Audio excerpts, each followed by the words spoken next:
Arsenal versus Chelsea is set to be an amazing game of football, and in today's video we will be breaking down how Arsenal can break down Chelsea through various different ways. But before I begin, if you are new here, please do hit the like, hit the subscribe, but let's get on with the video. So here in front of you I have Chelsea's in possession build-up shape and structure, and as you can see, Sanchez is the one in possession of the ball, and what Chelsea want to do is sort of move the ball around so eventually that they can find a ball into Enzo Fernandez in these little pockets or into Gusto into these little pockets.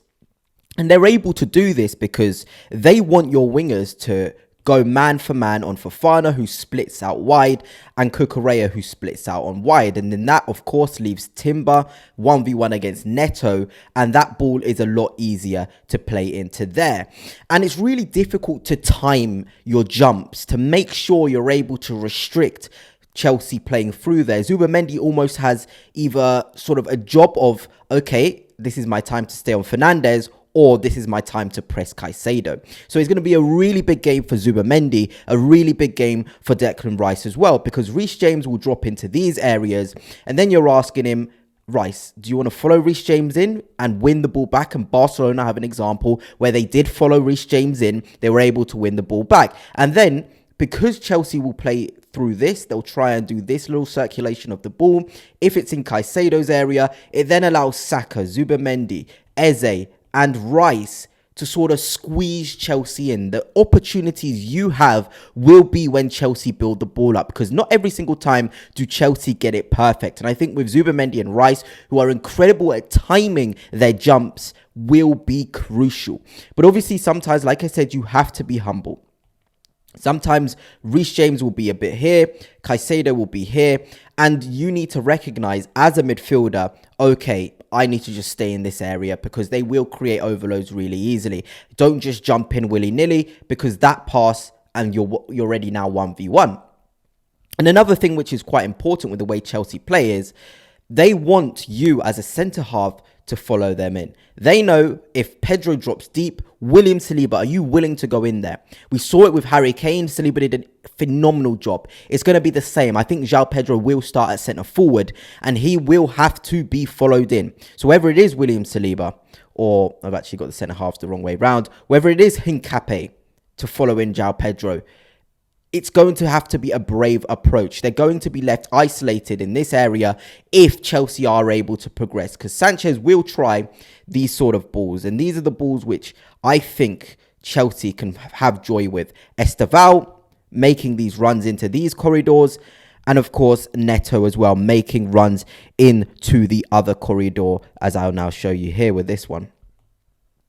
Into here. That is where the sort of areas for Chelsea to go into are going to be there. Those runs into these spaces if they go long. So it's going to be a huge game for Sanchez from a Chelsea point of view. Huge game for Reece James and Caicedo in terms of timing when they come into the build-up. And Arsenal's wingers. Are you brave to go 1v1 against Fofana as the wide centre-half and Cucurella? Zubimendi, are you brave to jump on Caicedo when you need to, then drop on Enzo Fernandez when you need to? Saliba and Hincapié, are you brave to follow João Pedro in to restrict the passing options of Chelsea?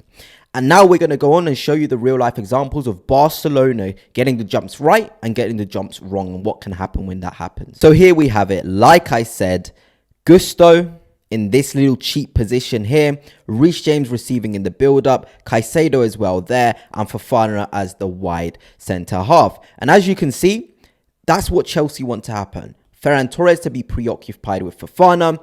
Obviously, your centre-forward, whether that's Marino, whether that is Eze pressing from the front, to go to the keeper. Then you're now asking Frenkie de Jong, who can be the Declan Rice in this scenario, to jump. Already here, you've got Fermin Lopez jumping on Caicedo, and of course Lamine Yamal on Cucurella, like I showed with Saka. So you've got to get your timing absolutely spot on, because obviously, like I said, behind in this area, Enzo Fernandez is there, and Barcelona were a bit sort of conservative because they'd leave Eric Garcia back 1v1 with Enzo Fernandez. They didn't want sort of Eric Garcia following this press in, and I think that is why Chelsea were able to get through in the build-up multiple times. So let's move this on a little bit. Sanchez on the ball. He plays it into Chalobah, and Reece James has followed that build-up in. Here's Reece James and Chalobah. So essentially now, it's all on Frankie de Jong. Can you press Reece James at the right time? Can you jump in there? Can you make it awkward? And then you've got Firmin as well, timing the jump to go into Chalobah and almost leaving this sort of space here for Caicedo in there. And as we progress this over, we'll see it gets to Reece James, and de Jong baits that sort of press towards Reece James.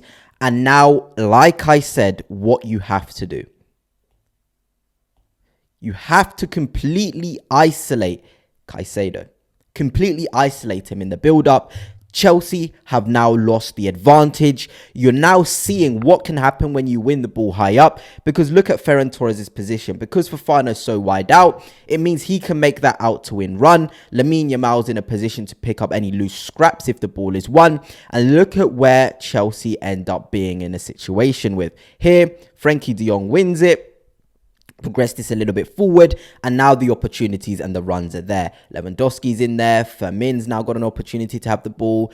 Gusto isn't in position. He can't cover that space. It's a brave and bold approach from Chelsea to build the ball up, and it has been successful. But when they get it wrong, when you get your jumps and your timing correct, you can make a lot of goals from your turnovers. And that is why I'm looking at Zubimendi, I'm looking at Declan Rice, I'm looking at Marino, I'm looking at Eze, I'm looking at Saka, I'm looking at everybody in that first phase of the press to get their jumps correct, because there's some real opportunities to win the ball high. If you get it correct, you are in business. You are absolutely in business. And you see it. Here's Ferran Torres from that out-to-win run. And I think Madueke as well in the press is going to be crucial, because he is left-footed, meaning his runs are more angular to receive the pass on his left foot. So those out-to-win runs will be so much more effective, because he won't be so preoccupied on the outside route as much in terms of a run, because he sees the danger in the middle of the goal. So that is where Madueke, if he's playing, or even Martinelli, I think would be better suited, because actually with a left footer,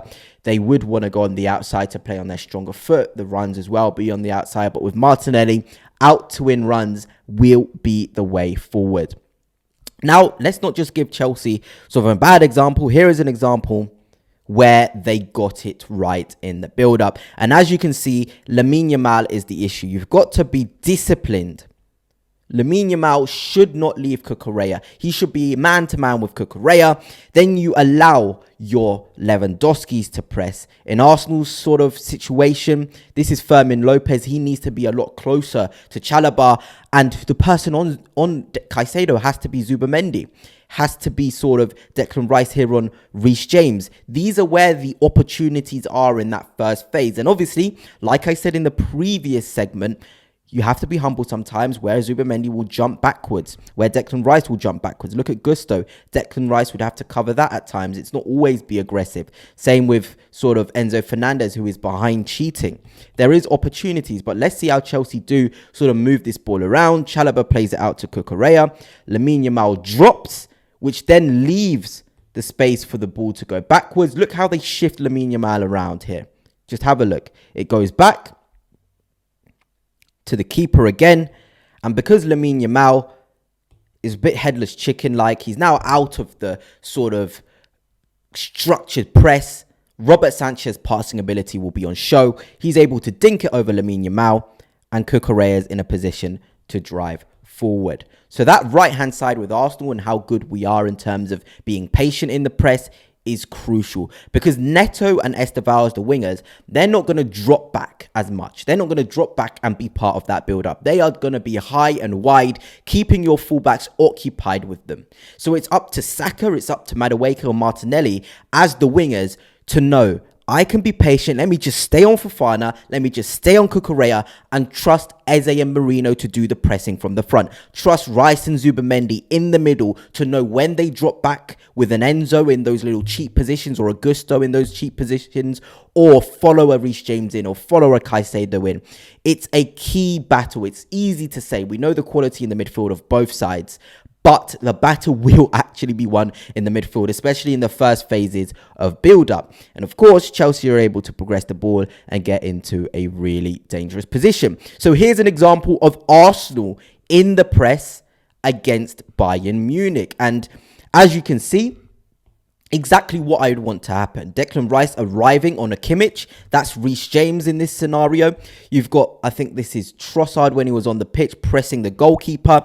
And he was initially on the centre half. So Trossard has travelled from this position to the goalkeeper. It's all about timing. You don't just need to stay on the centre halves, but force the sort of movement of your goalkeeper, of Robert Sanchez, to rush it. You want Sanchez not to have time to see the picture. This is what Trossard does. Then you have Merino jumping in there and Harry Kane there. That's Saliba following in him. That's João Pedro in the Chelsea game. That's what he'll be doing. He'll be dropping into these areas and Saliba in Nketiah will have to follow him in. So let's move this a little bit forward. They get Neuer to play on his weaker foot. I think we have to do this with Sanchez as well. We've had a bit of practice with Neuer, who's stronger with his sort of right foot. But look, these keepers are so strong on either foot, really. But yeah, there is Saliba, like I said, following Harry Kane in. Merino now onto the right centre half. Zubimendi on Pavlovic. Rice on Kimmich. That pass isn't on anymore for Neuer. It's beautiful. It genuinely is beautiful. So that ball then goes long and Timber wins it.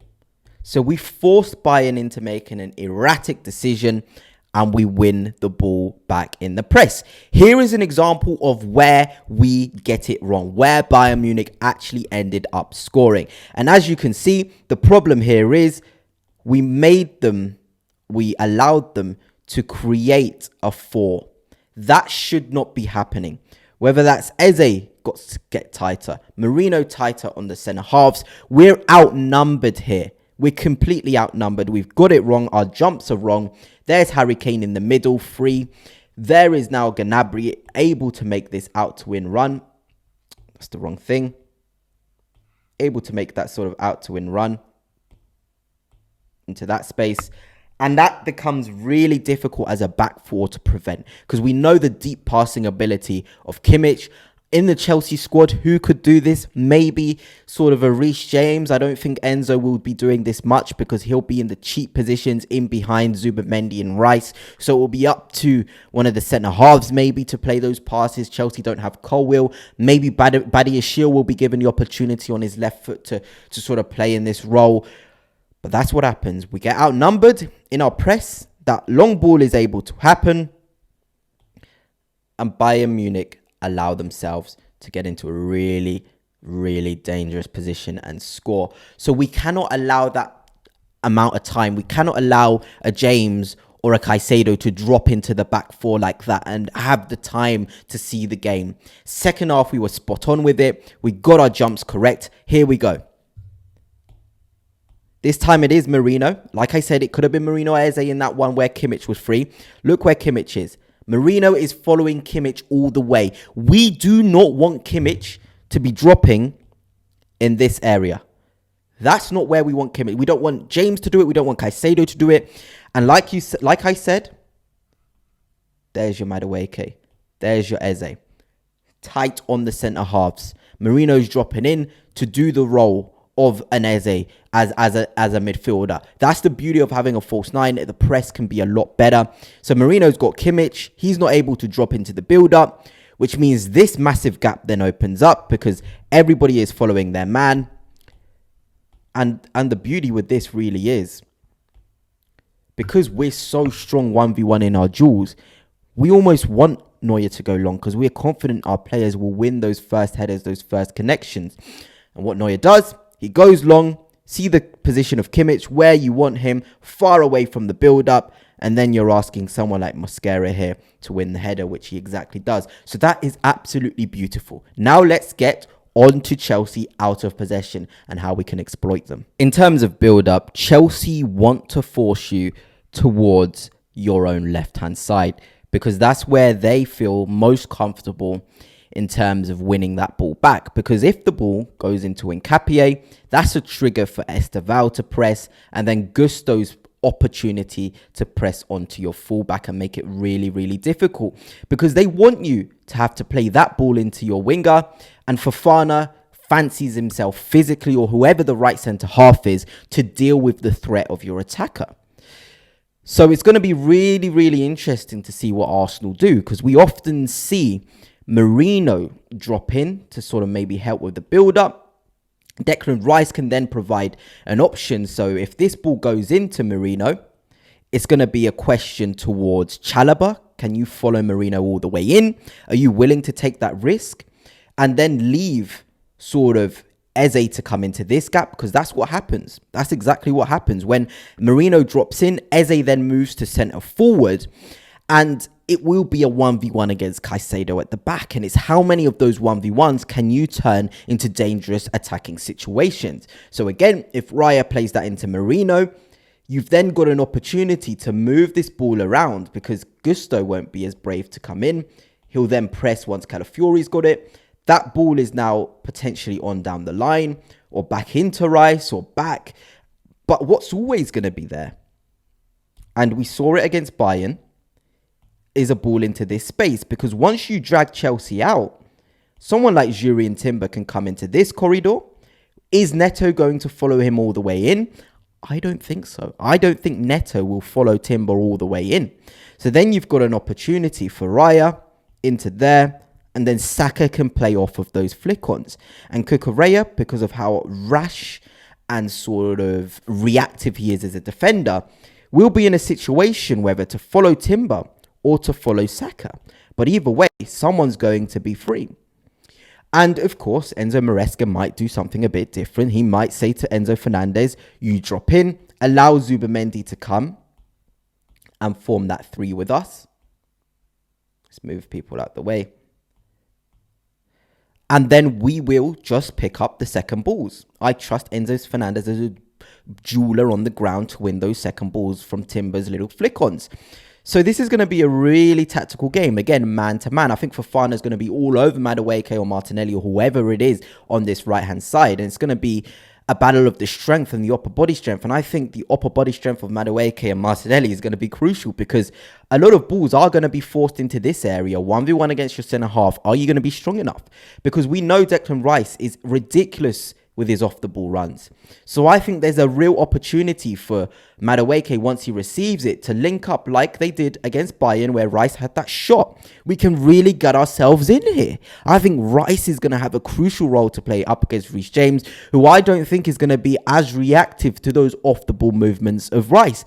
Merino dropping in will drag Chalobah, and you're asking Eze to be having an individual beautiful game against Caicedo. Can you hold your own? Are you strong enough? If that ball comes into you, can you win those free kicks? Can you be strong in your duels? Can you make it uncomfortable for Caicedo? I think there's a proper opportunity there. But one thing is for sure, Chelsea do want to make it a man-to-man game. So whoever it is for Arsenal, you just need to win your man-v-man battles. You have to. Make it as difficult as possible for your opponent. But let's get on to the sort of examples of Chelsea out of possession against Barcelona. So here you have it. Here you have it. This is your William Saliba essentially on the ball. This is your Declan Rice being followed, like I said, by Reece James. In this instance, of course, it's Frankie de Jong. Then you've got your 6, who I did show you an example of, Eric Garcia, being followed by Enzo Fernandez, like in the Arsenal-Chelsea mock-up, as you could say. I had them in. Then you've got Garnacho up against your Timber, up against Koundé. Then you've got Esteval, and his role is crucial. He's just here waiting for that ball to go in to Kobasi so he can jump. And then Gusto can jump onto your Balde. And then Ferran Torres here, he'll have to come into this position to try and receive it. But Fofana's going to be all over him. And in a PNP battle, in a strength battle, in a physical duel, Maresca backs Fofana against anybody. And of course, like I said, Fermin, Caicedo. Eze, Caicedo. So it's going to be huge, huge. And you can already see Chalobah hasn't got anyone on him. So this is where you ask your Marinos to be that focal point. Maybe not just drop in all the time, but be right up against Chalobah and make it difficult. But let's move this sort of image on. Let's remove everything here and just show you sort of Araujo in the ball. And what Araujo does is he plays that into Firmin. And look where Caicedo is. He's jumping. Caicedo is going to be all over Eze. I'm just giving you this. Now he's going to be all over Eze. So Eze is going to be crucial in terms of those balls into the center. Can you make the right decisions? And you can already see Cucurella on Lamine Yamal, Cucurella on Saka. You can already see the press from Neto. They're getting ready to trigger it because they want this ball to go towards the left-hand side. Chelsea want you to try and build up on their left side. I think they find it really awkward if you try it on their right-hand side. They feel people are probably scared to progress through Caicedo, and he's a phenomenal player. I don't think many teams want to do that. But let's move this on. The ball then goes back into Jules Koundé, and now Garnacho. That's his signal to make the run in. Neto to try and cover the goalkeeper space. But they know you're going to go back to their keeper. So Kabasi's going to be free and you're going to have to build up on the left. But already you can see, really interesting. James on De Jong. Enzo on Eric Garcia. Caicedo on Firmin. Lamine on Cucurella. Move this forward. And as you see, that ball then goes into Kabasi, like I said. And guess who's all over Kabasi in a flash? It's Esteval. That's what they want. They want that ball to go to your left-sided centre-half. Nketiah triggered the chain of events we're about to see. The ball goes to Kabasi here. Kabasi plays it back to the keeper. Look at Gusto now. They're ready. They're ready for you to try and progress on the left-hand side. Gusto's going to press onto Balde. Esteval's on the centre-half. This is exactly what Chelsea want to happen. In it goes to Balde. There's Esteval on the option to you to go back. So what's Kabasi going to have to do? Not Kabasi, sorry. What's Balde going to have to do? He's either going to have to play it down the line, make some incredible drive through the center of the pitch, try and find a solution that's just ridiculous. And of course, there we have it. There's Fofana on Ferran Torres, Gusto on Balde, Esteval blocking the ball backwards. There's your De Jong, but there's Reece James following him in. The option of the switch. There's Garnacho. So Chelsea's whole point of this is to make you and force you to go onto the left-hand side where they can properly trigger the physical press and have Fofana follow your winger all the way in. But that's going to leave you 1v1 against their centre-half. So if you can be brave and go with the long ball, Marino, can you win your flick-ons? Saka, can you make those out-to-win runs? Madueke or Martinelli, if you are given the opportunity to receive this ball down the line, can you be physical enough? Can you be good enough to receive on the turn and create something out of it? Those are the questions you ask. And in the end, the ball does go and find itself to Frankie de Jong. But it's a win-win for Chelsea. They've got you right where they want you. Perfect. So Arsenal are going to have to find a way, as we did against Bayern, whether that is the long balls, and it's okay to do long balls, into your centre forward, diagonal balls, into Timber making runs into these spaces, into these cheat zones, into these areas, into the centre of the pitch. There is options, but it's going to have to go quickly because once Chelsea get that press right, it's so difficult. But anyway, that's it for now. Let me know your thoughts. I've shown you how Arsenal can beat Chelsea. I reckon we have the facilities individually in our press to do so. I think for me, if you had to ask me quickly just what the lineup would be, I would actually go Martinelli on the left because I think those out-to-win runs in the press as well, I think it would be better for us than Marino, Saka, Zubimendi, Rice, Eze, Nketiah. I think for the left foot and his ability on the ball, I think it will be crucial into those channels, into the feet. I think, of course, Calafiori at left back. Then you've got Saliba, Timber and Raya. And I think we should be able to get the job done at Stamford Bridge.